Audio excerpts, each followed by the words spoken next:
Alt. Okay, got it. Sorry. So first question, everyone knows sweets help you make friends. What's your favorite Wizarding World sweet, if you've had any? Chocolate frog, dark chocolate frog. They Aiden? make like they make like a dark chocolate frog, which I was surprised by. Yeah, they do. I've never been to any sort of Wizarding World like theme park. But I did do research on what the different suites I have in the show are. It's called table work. It's called table work. So I only know the magical implications. Like I've never had a dark chocolate frog, but I have looked up the magical components of what is in a fizzing Whizbee. Whoa, what is infinite physics? It's a bullywig string. Or no, yeah, fizzing Whizbee. It's a bullywig string. So that which makes you levitate for a few seconds. So I'll say that as that's my answer. Okay. For anyone watching who hasn't seen the show before, how would you describe it? Like, how would you sum it up, the story? Whoa. Wild ride. A wild ride that doesn't stop. The train leaves for Hogwarts and you can't get off. Except you guys can. Oh, it is. It's just like packed with magic per minute and adventure and love and friendship and Yeah. I would say it's the story is split between the characters you know and new characters that you're learning to love and how they intersect and how they influence each other. And it is a story about love, about hope, about connection, and what happens when those things are tested. That's how I would describe the show. that's a better answer. Where did you hear about or wait, yeah? Aiden, you can finish if you want. Oh, no, so sorry. I was just Okay. doing a final little joke. Where did you hear about the casting call for it? I actually had two separate people, individual of each other, text me the link. So I went through the bottom up. I saw that they were doing a casting call and I went in. And then many callbacks later, they offered me the role. But I was in my apartment and I got two separate notifications on my phone, exclaiming that you need to try this and you need to audition for this. Oh, hello, buddy. So I got two separate notifications, and then when I got the call, I was in a coffee shop and I had to go outside. And then it said Moulin Rouge casting. Yeah, it said Moulin. So I missed the call. It said Moulin Rouge casting on my phone, and then I went. I'm gonna be right back. I looked at Moulin Rouge, and then I walked back in, and I had to pretend like nothing had happened, which was a real delight. So yeah, wait, why? Did you have to pretend nothing? Well, I was just like, I was under the impression that we needed to be as covert as possible, and also I was like, it kind of made me feel cool that I was like, oh, I'm not going to tell this person that my life has been changed completely and instantly. So yeah, that's where I learned. I knew that I wanted to do this since I saw the show, the original cast way back when, and that year was like, I look sort of a stupid amount like the original Albus. Yeah, Emmet, or not Emmet. Sam. Yeah. Sam. Yeah. There you go. Yeah. Sam C. Is it you? I wish.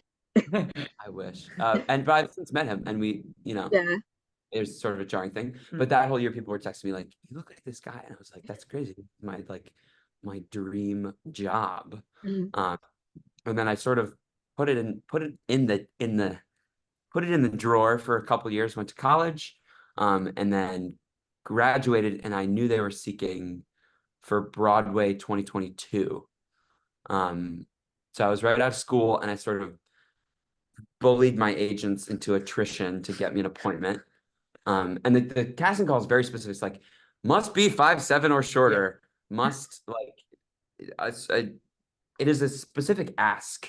And so to kind of go through the rounds of movement and reading calls and flight calls. It's like it is this crazy process, and they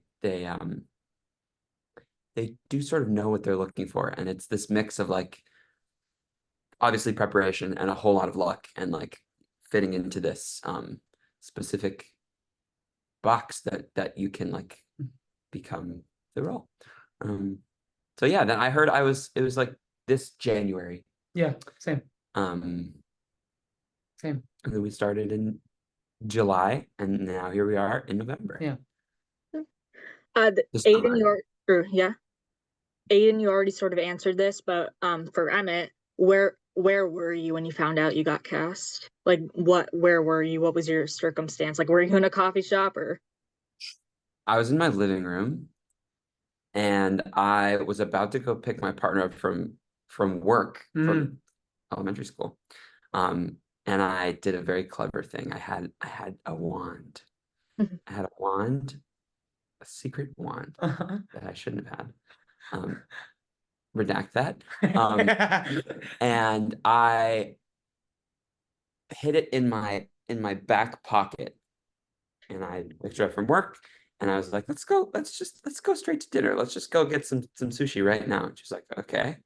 And then we sort of got to the restaurant. I was like, something hurts in my back pocket. Can you take it out? She like saw it. She was like, did you?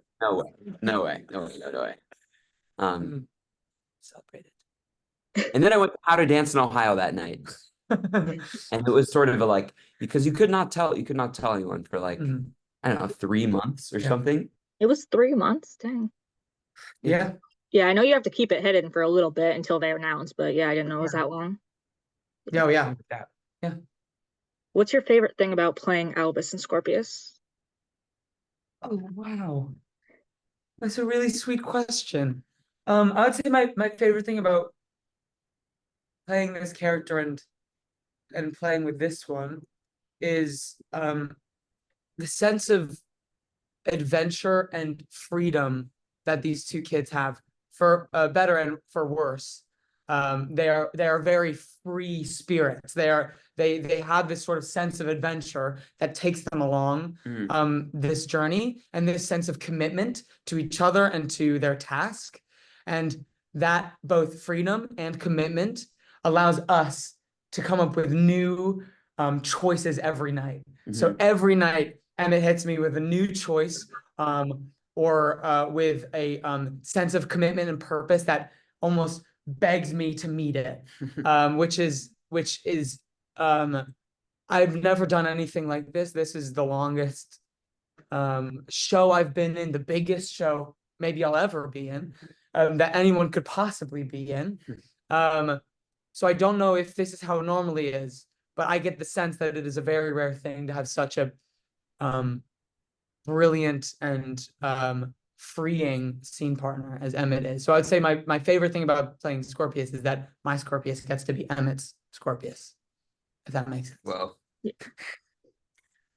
bouncing off that, the adventure and the size and the sort of stakes of, especially in Act 2, like what not to give anything away, but like what is at stake should we fail, is, I feel like the trap is to get lost in the, oh shit, we're gonna like blow up the world.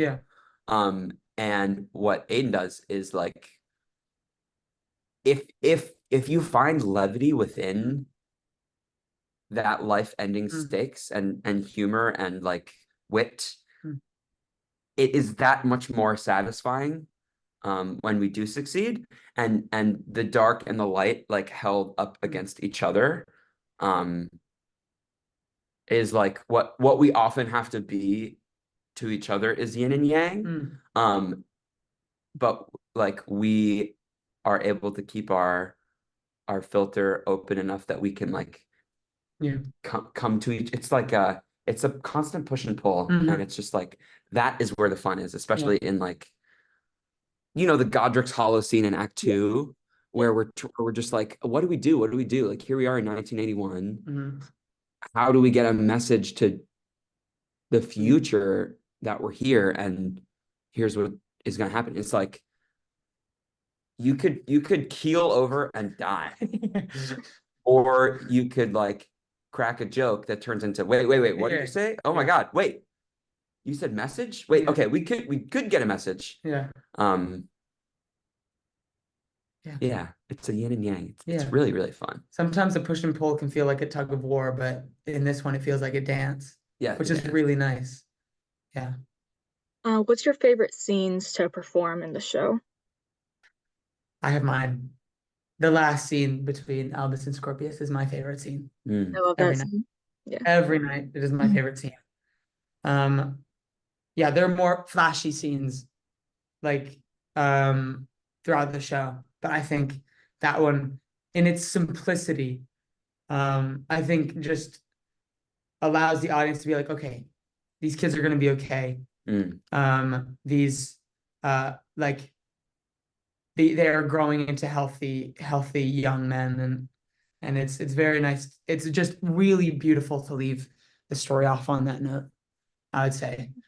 So that's my favorite scene to perform. On a depressing but like comparably heartstring pulley yin and yang would be the staircase ballet, which is just, when I saw that for the first time, it's like the most gorgeous piece of, like, it is what this play does so well, which is like take this brilliant concept from the Potter world, which is these moving staircases, and like say how do we demand that this be on stage, and how do we like theatricalize that concept for our story.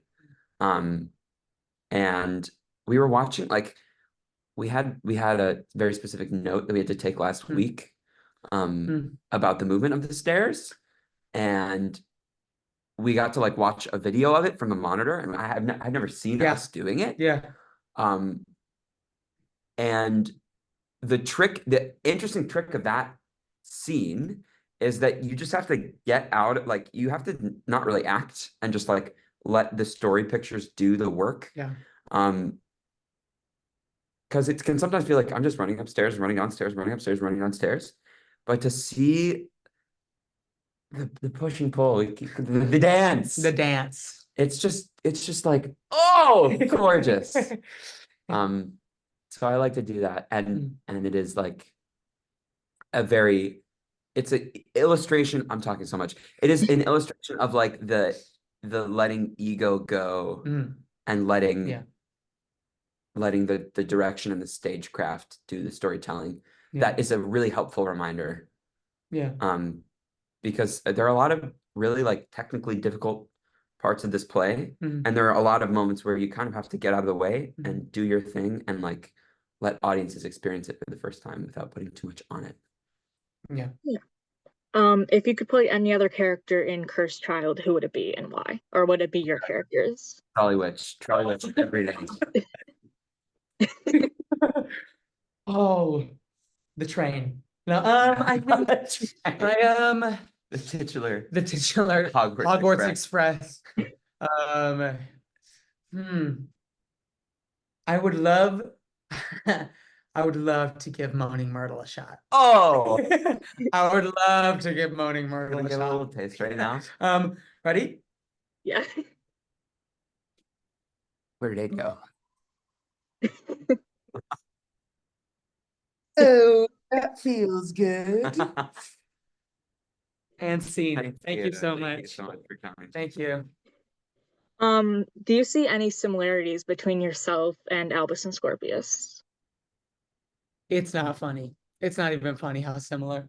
John Tiffany, who directed the show, he would often, when I would like spill something or trip or chew loudly while like scene work is happening, would turn to me and go, I cast this very well. I often find, and throughout a run, you and this character, you try to keep the barrier solid, but the barrier becomes thin, and like certain elements of yourself that you like bring to the table, you spend so much time with it.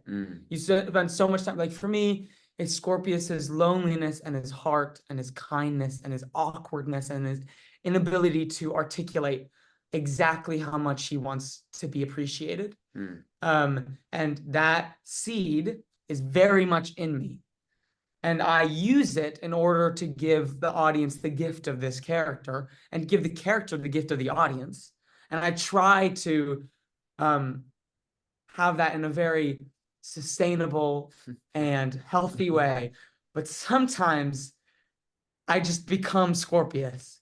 And you find yourself like I find myself very awkward, and I'm like, what? I didn't used to be this way. And it's because you wake up and you're like, oh the yeah, wasps in the head. yeah, the thing of like just like can't quite get it out, and that's always been a part of me. But when you spend more time thinking about a part of yourself, it will sort of grow, like you're giving it sunlight, like a plant. And like so I find myself becoming more like Scorpius with the day, and I hope that's a good thing. I'll take that yin and yang. I'll take that kindness and that loneliness. I'll take that. Emmet? I don't know. I like in sort of like the building of the character. I have a philosophy that sometimes you want to do as few like physical things that keep you from your character that are different, like so that you can tell the truth most easily. Like unless you are playing like a super character role that is like has XYZ physical demands. Like for me, often like the dialect is enough to put the wall up, and then from there I can just try to. We were really encouraged to like. And I think all Albuses and Scorpiuses are encouraged to bring themselves to the roles because they are new characters to the franchise, and like you don't have to play Daniel Radcliffe. Like not that John Scully plays Harry is asked to play Daniel Radcliffe at all, but like audiences don't have any expectations of what these people are, which is great. And so like in order to be most honest, I think it's great to just like, all right, I'm not putting this and this and this and this and this on. I know I'm putting the dialect on, and the rest I'll just try to tell the truth. I do think me and Albus like share a sort of stubborn like conviction to do the right thing, even if it ends you down a rabbit hole that you're like, what am I even actually fighting for here? Like, what am I actually trying to prove here? I find that in my own life, which is good and I'm working on. But yeah, he's stupid dry humor that is like, he's like the pigeons joke at the end. She's so dumb and funny, and I love that. We have one of our social outlets here is called the Society of Pigeon Racers. Yes. Which a cast member, Kristen Yancey, started as like sort of a social club. We have this, like go get it. Keychains. Go like, get it. Buttons. Go get it. He's on a mission. Yes. Which I thought you might love. This is an exclusive, by the way. This is absolutely an exclusive. This is top secret. Yeah, don't tell anyone. But this gets you some pretty cool parties in Chicago. yeah. That's what I'll say. Oh yeah. Yeah. Anyway, what was the question? What was your acting training for the two of you? Whoa. Like, did you go to school for it, or? You want to do each other's? Oh, yes. My name is Aidan Close, and I went to Boston University, which is a conservatory program. I also trained at RADA, which is the Royal Academy of Dramatic Arts in London. Have you heard of it? And I come from a Shakespeare background, and I just love the work. Hi, my name's Emmet Smith. I'm a musical theater prodigy. I was since I was a young little boy. I went to Northwestern University. Go Cats! And I graduated in 2021. Something like that. Something like that. And I have a musical theater background, though I already said that. And I am awesome. Nice. Thanks. What's your favorite like moment from rehearsal or behind the stage moment? Something? Oh, Oh. oh, Mm. oh. I'll give you this to stall for Yeah, you've Emmet. been going first a lot, and I do Yeah, appreciate no, that. no, you're good. You're good. I have a behind the scenes. I do a thing every night. I don't know if I've told you this, but every night I watch the last scene of the show. I sit backstage, in R2, real ones, no. I sit in R2, so like right off stage, I'm like 10 feet away or 15 feet away from Emmett and John doing the Okay, I last know this. scenes. And Yeah. I sit down, a different person joins me every day, or usually, and I just watch the last scene because it is a sign to Scorpius that he was truly appreciated when he's not there. And that is in terms of rehearsal, the overall objective of Scorpius, in my opinion. Again, this is not everyone's opinion. This is only me. Is that he wants to be loved. He wants to be appreciated. He wants to be someone's friend without pity, without work, and just it'd be easy. And that's my favorite behind the scenes moment. I can give you some fun runs, which are once. So I had one of my covers, Reese Sebastian Diaz, who's this brilliant, wonderful human, super respectful. He shadowed me. So sometimes people can swing out, and what that means is like swings are able to take a show off and like see how you do a role in case they need to go on, so they can see the backstage. And so I had someone following me for an entire show. I get in my head very easily. So I realized how many backstage rituals I have. Yes, you do. So I like go off stage for one thing. I have to hug someone in a certain way, and then I have to go further backstage and do a bit, and then go do a quick change, come back, do a bit with someone right before I go on stage. And it's like these tradition that you build over the rehearsal period. So my answer to your question is there are countless and too many to name. So yeah, that's my answer. You do really build as the run goes on. Like you add on a little thing one day, and you're like, "Oh, that was so funny. We have to do that again." Something we always do like a pre-show. What are you thinking about today? Because it's good to like look at sort of focus on one thing per performance. So that'll be anything from like, I'm looking at diction today, or like there's this one specific note I got that I want to make sure to implement. And usually while that's happening, Marin, who plays the trolley witch, is on the so we're in the left third wing upstage, and Marin is standing on the top of the staircase. I don't know why they let her do that.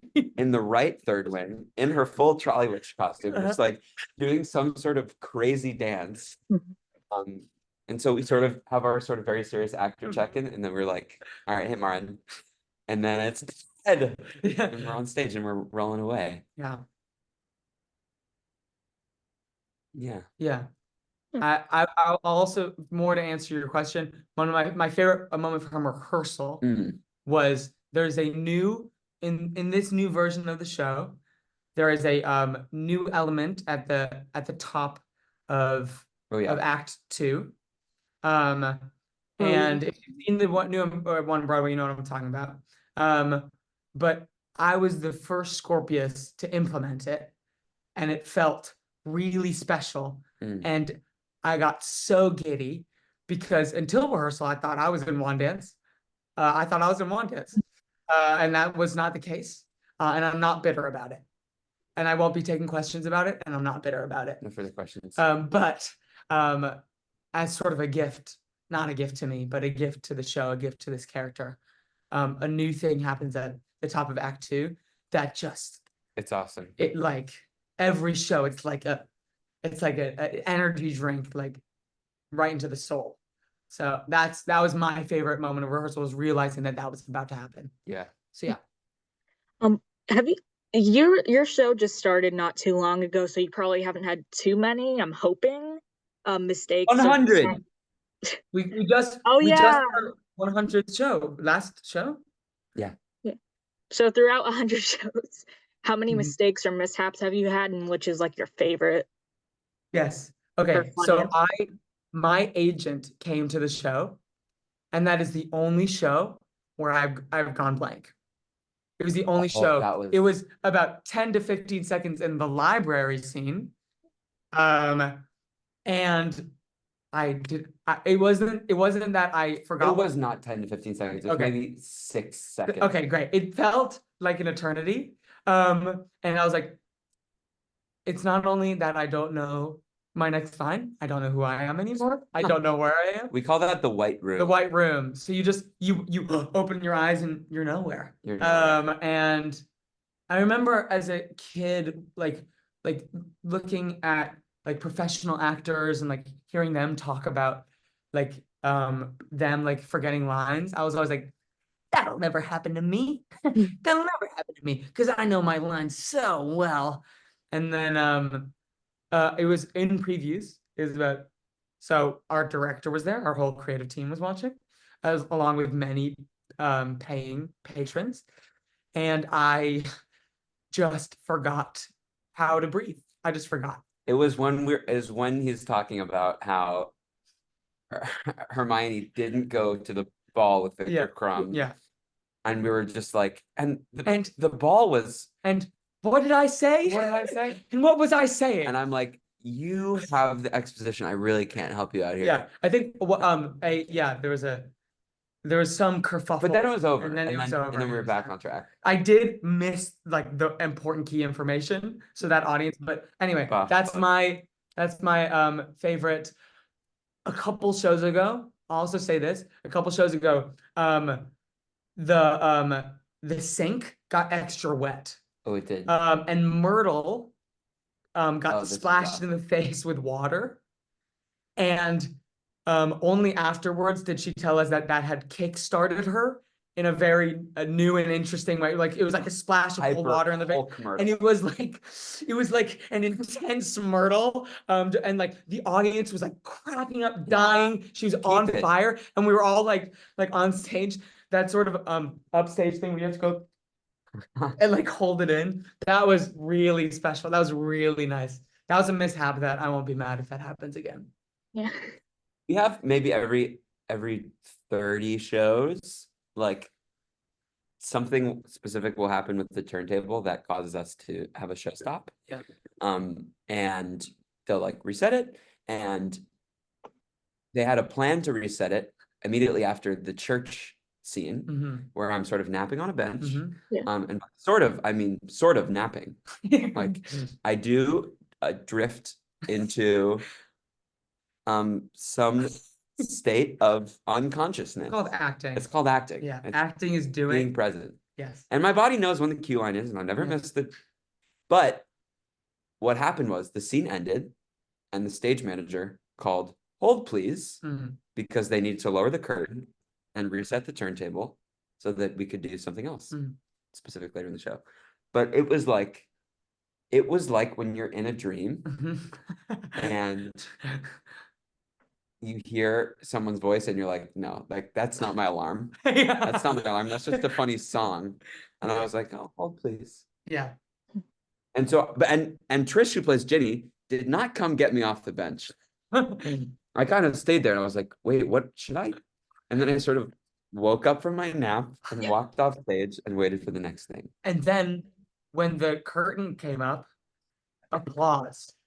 There's like an applause, like everyone. People love it. People, The thing about this show, like the thing about magic or acrobatics or circus is like when something goes wrong, that's really when people wake up.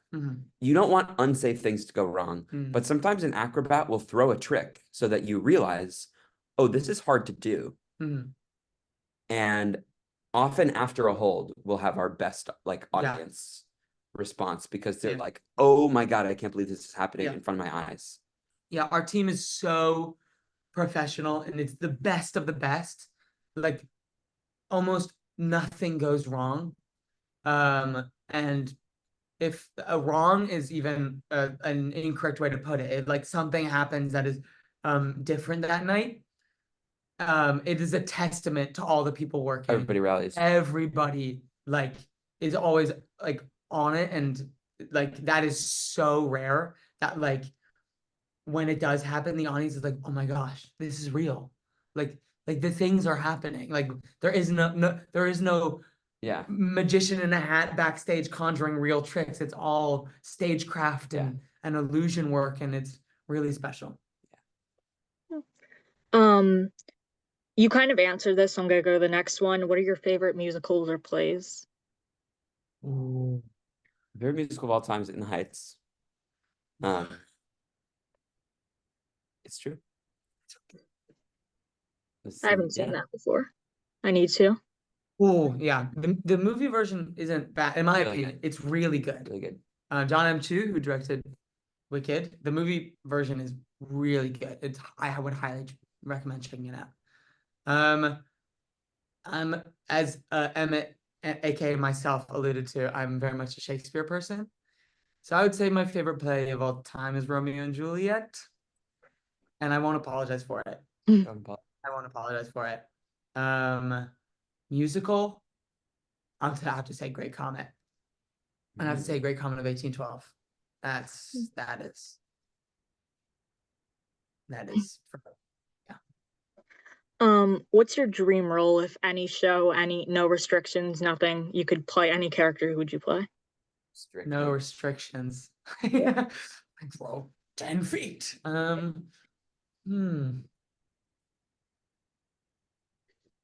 I'll stay on theme. I think Hamlet is a role that I would one day love to play. I think Juliet is a role I would one day want to play.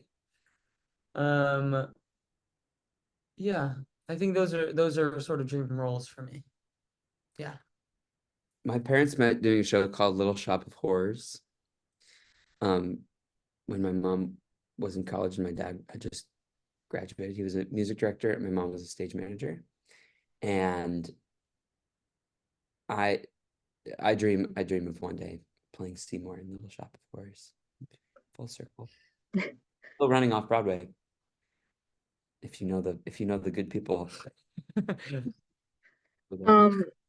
What's your favorite or weirdest stage door interaction, or like most memorable? Stage door? Oh, yeah, stage door. This is an Aidan story, but I'll set it up. There was like 3 kids who were outside who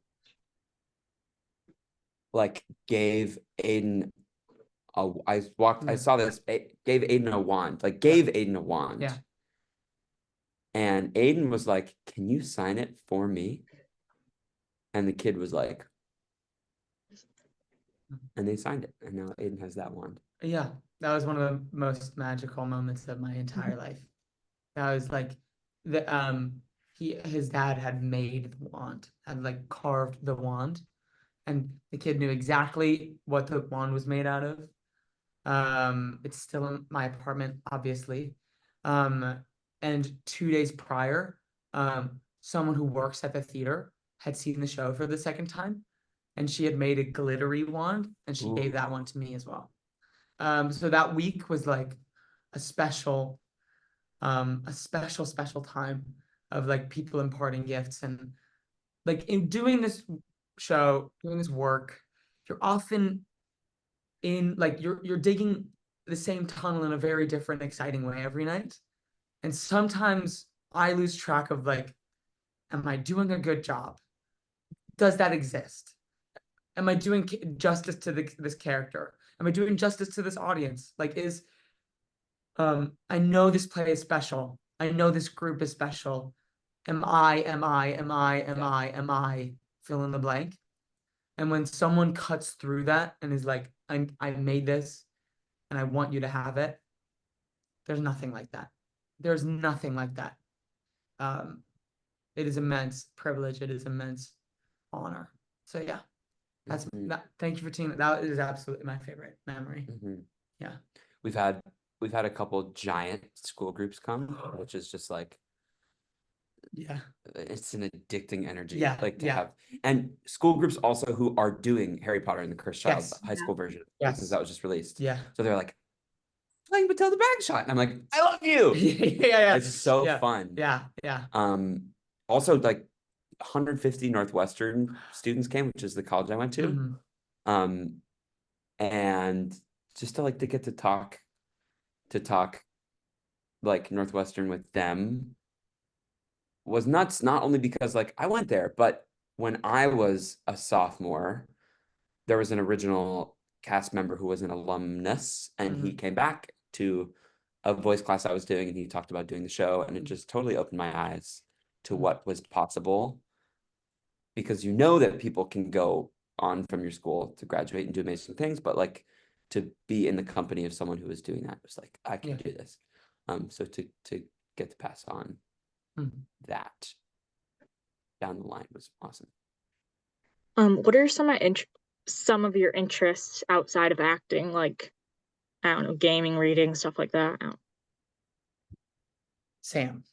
D&D. Yesterday, we had from 2:30 to, I would say, 11:15, action-packed combat in our D&D game.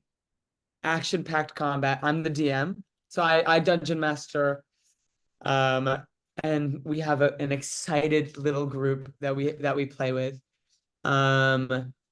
made up of actors from the show, and it is some of my most treasured memories from this tour is this game that we play. I really love it. And that's a real love for me. So that is my answer to you. And you picked a really good time to ask it because I'm still buzzing from yesterday. Before Emmet answers, I just started doing my second show now, and I don't know if you've heard of it. It's She Kills Monsters. It's about D&D. Oh my God! Yes. Oh, amazing! Yes. I knew nothing about D&D before I started it, so Yeah. It's when everyone tries it, everyone loves it. And yeah, I like so many people have the She Kills Monsters theater route into it. And if you can find your way to it, it's like I'm selling something.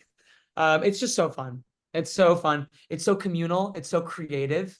It has me buzzing. Like I'll like finish a show and walk home, and I'll be like, oh, I have an idea, and then I'll have to write it down. Like it's such a creative outlet, and it's such a like blessing to be able to like give it to other people. Like we had so we had yesterday a figure from one of our characters past, Naya, who plays Rose in the show, is in my game, and I had someone from her past's brother show up, and the look on her face when I started describing him was like it's that wand moment of like you get to give a gift to someone and it's completely imaginary.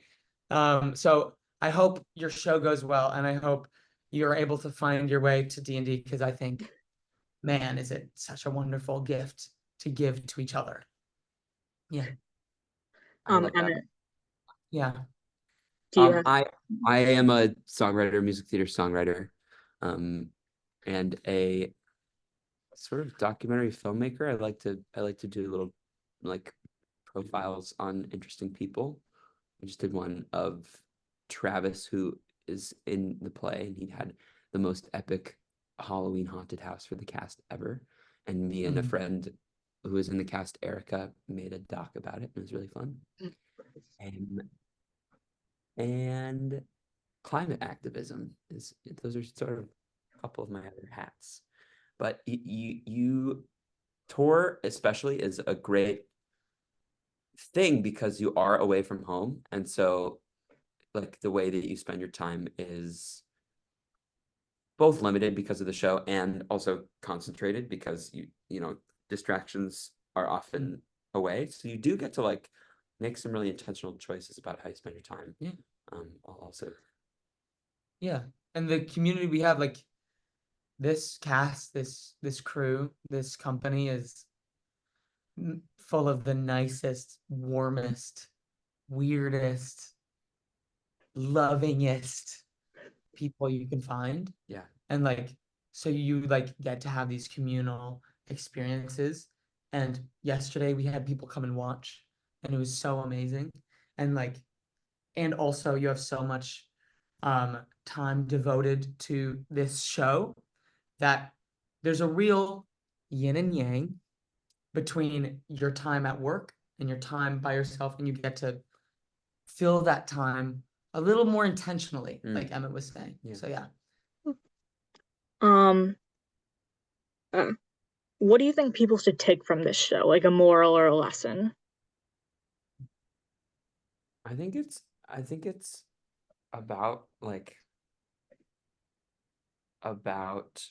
people's right to choose who they want to be, and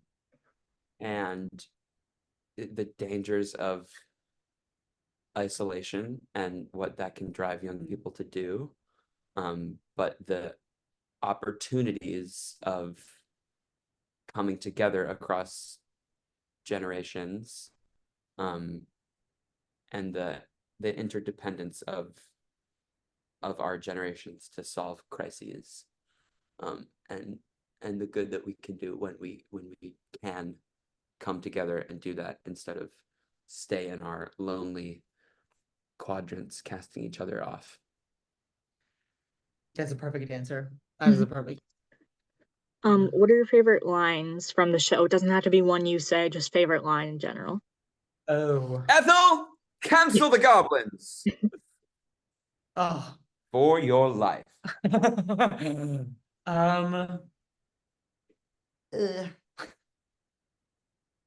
Oh man, there are so many lines in this play.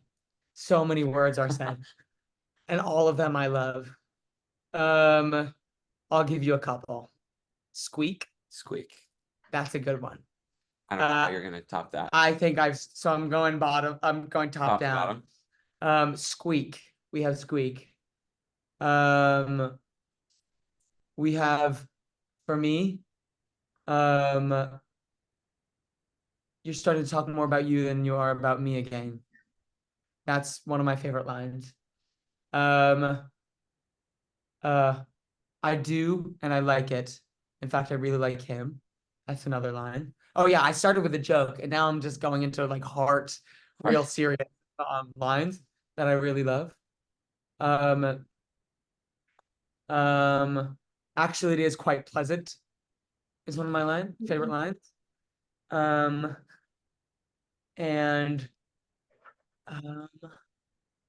gosh, I could do this all day. I could do this actually and all we day. just might. And we just yeah, give me 5 hours. Yeah, I think those are some of my favorite lines. You loved his mother. Oh, That's yeah. another one. Real quick, is the my geekness is a quivering in the shortened version? It's gone. It's gone. Dead. It's gone. I know. But his geekness does a quiver. It is heavily implied. That his geekness is a quivering. And of course it'll still be in the London version. Yeah. It'll still be in the London version. We did fight for it. We did. Oh, we fought. With my whole geekness, I did fight for it. But that scene still carries the message of geekness as a quivering. Yeah. True enough. Yeah. So yeah, those are my favorite lines. There are many things that initially were also killed for this version, because we had to lose 40 minutes, which is quite a thing. And so you have to kill some darlings, as they say. But there were some things that we brought back from the grave. I'd say my proudest one is after we can say spoilers in this, right? This is for fans. Yeah. I'm assuming just fans are going to watch it. I'm assuming. Okay. So it's after we've captured Delphi. And I know. Mind blown. I know. And what's the setup? Harry's like, you dare hurt my son or kill me. Yeah. And Harry's like, we can't do that. We can't do that either. And I'm like, but she's a murderer. I've seen her murder. And Hermione says, with an American accent, and Hermione says, we have to be better than them. And Ron says, it's really annoying, but it's what we learned. Yeah. Which was cut. And I was like, we need the levity.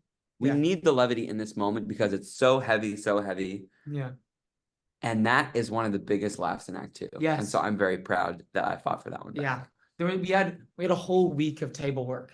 So it was just principal actors and the directing team talking about the show, talking about how to make it work, what we can lose, what we have lost and we need back. And Emmet was a real. So I've seen the two-part. When I studied in London, RADA. Maybe you heard. I don't know what that was. So when I studied in London, I saw the show. My friend actually won the lottery, and I got to watch the show third row. Actually the second row. Actually, on stage. Actually, I was. I played Myrtle. No, and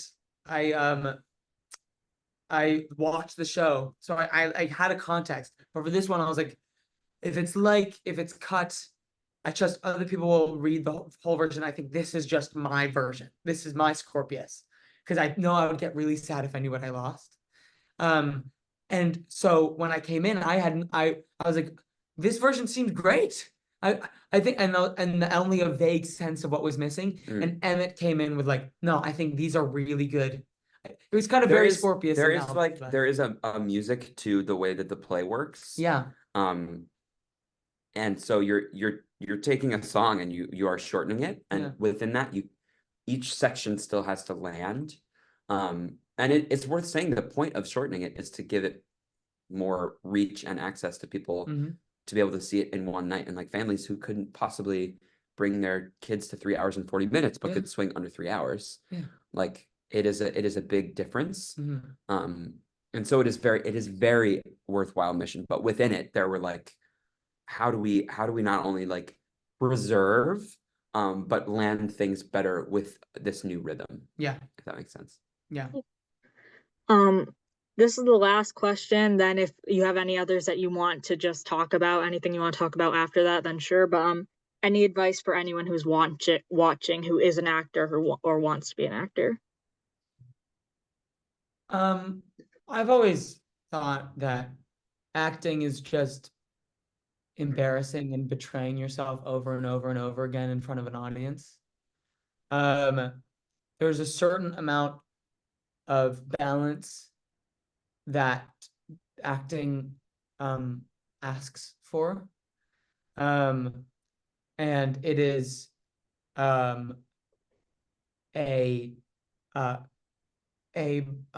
understanding of yourself and what the fact that you're actually a gift, that you're doing something that is a gift and it is sacred and it is ancient, and that you are worthy within that. That's been something I've struggled with a lot. Like, am I worthy enough? Am I good enough? Am I whatever enough to do this? And then also a willingness to look as foolish and human and complicated and embarrassing as possible. So my advice would be get on stage. And when Emma mentioned this earlier, we had a group who was doing the show come and visit us at the show. And I was lucky enough to meet Scorpius. It's like, I could tell immediately how big his heart was and how much he cherished this and how perfect he was a fit for this character. And what I said was like, you have it, so trust yourself and then embarrass yourself. Have the most fun in the room. Dare yourself to have the most fun in the room as possible. Dare yourself to be as embarrassing as you can, as quickly as you can. So I would say be confident enough to embarrass yourself. Because once you embarrass, it's like when when you're walking down the steps and you thought there was going to be another step, or you didn't realize you reached the bottom, and there's sort of that phantom step, and you go, whoa, like your whole system betrays you. We are constantly looking for that. I love that. We are constantly looking to take all the barriers away, as Emmet said, and just be like, here I am, this like weird, complicated, gross human who thought there was another step and here I am in all of my unbridled humanity. And you cannot do this unless you have fun. You have to have fun. It cannot come from a place of like, ugh, yeah, maybe moments can be found like that. But there is a reason we can watch people on a park bench all day and not feel any sort of sense of distance. But as soon as someone activates on stage, there's a barrier. So how and you can't melt that barrier without feeling like I'm having so much fun. I'm with my friends and we are doing this. That was a very long answer, but I'm very passionate about it. And that's embarrass yourself, be confident, that and trust that you are worth being here. And that can only happen if you have fun. I dare you to have the most fun in the room that you can. Have the most fun as anyone is having. Be considerate. Do not have fun at the expense of others, but have fun. That is my answer. That's a great answer. My answer is to find contentment where you are, and both like as a person and as an actor, like do the things that you know get you to your square one, if that's meditation or eating right or exercise or sleep or whatever. Like that has to come to me before anything. And contentment, like in whatever process you're in, like I think that there is a really tempting philosophy that like, oh, I'm working on the show, but you know, when I book this like film, then I'll be happy. Yeah. Or when I'll book, you know, when I'll book Harry Potter and the Cursed Child, then I'll be happy. And if you're shooting, if you're always like shooting analogy, if you're always aiming up in where your presence is, you might not be present where you are. Yeah. And there's no real difference between, like, this for me was a big landing point of I want to do that, and I think goals are helpful, but like showing up to work and doing this play is like the same as working at like a tiny off-Broadway theater in terms of the day, in terms of a lot of the day-to-day. And if you can find contentment where you are, then you will be wherever you are. Yeah. And I think that like this experience has been a huge lifting of the transfiguring for me, because like, you know, it's all the same stuff that I have to do to make sure I'm happy every day. Like there is not a given, like I have my dream job, so I'm happy. Like I still have to find contentment and presence. Maybe even more so because of the like specific demand of this. So be where you are, and if you're doing good present work and that fills you up, you're exactly where you should be. It doesn't matter where. So any more questions or just stuff you want to talk about? I'm trying to see if I can come up with any. Thank you for doing this. I'm really thankful for you. Like, thank you for asking these questions. It's really refreshing to talk about them and allow the space to sort of celebrate this play that we do. So I think I'm grateful and I'm satisfied, and best of luck with She Kills Monsters. That's amazing. That's so exciting. And I hope you're able to have some embarrassing contentment. You know? Come on. Yeah. Yeah, I love that you have the show, and it is so vulnerable and ambitious of you to reach out and do this. So thanks. Thank you. I'm wishing you guys the best for just your shows, hoping there's no more mistakes so they're fun mistakes, of course. Will do. That's either. Yeah.